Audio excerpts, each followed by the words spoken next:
শেষ জামানে হাদিস এসেছে যে আখিরুজ জামানে এক মেয়েদেরকে ধরা হবে, মানে মেয়েরা ধরা দিবে না, ধরা হবে, ধরা হবে, পেট কেটে ফেলা হবে, এর ভিতরে যা আছে ওকে বের করে ফেলা হবে। স্পষ্ট টাটকা হাদিস, কেউ দলিল চাইলে আমাকে নক করেন, আমি দিব দলিল ইনশাআল্লাহ। কোন সময়ের জন্য অপেক্ষা করছেন? এই সিজারিয়ান এই ট্রেডিশনটা আজকে থেকে 50 বছর আগে ছিল? আপনার দাদিরা কি এইভাবে সন্তান জন্ম দিয়েছে? তাদের 11টা বাচ্চা হইতো, 12টা 15টা বাচ্চা হইতো, আর আমার একটা দুইটাতেই সিজার লাগে। গরু ছাগলের বাচ্চা হয়, আমাদের বাচ্চা হইতে পারে না? সুবহানাল্লাহ, সুবহানাল্লাহ। ইভেন আমার ক্ষেত্রে এমন হয়েছিল। 12 ঘন্টার মধ্যে না করলে আপনার ওয়াইফকে বাঁচানো যাবে না। বললাম ওয়াইফ বাঁচবে, নরমালি হবে, নরমালি করবে। আমি যাই না মাঝে দাঁড়ানো, আলটিমেটাম সময় দিচ্ছে যে সময়ের আগে হবে না, সময় এটা পার হয়ে গেলে সিরিয়াস অবস্থা, মারা যেতে পারে, মরবে না, এভাবেই হবে, করান।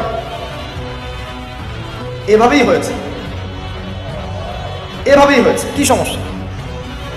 মানুষকে ভয় দেখানো হয় এখানে। আমি এই কথাটা এই জন্য বললাম যে যারা পুরুষ আছেন আপনারা এবং যারা সন্তানের বাবা হচ্ছেন, আপনারা আপনাদের স্ত্রীদের জীবনটাকে এভাবে ধ্বংসের মুখে ঠেলে দিন না।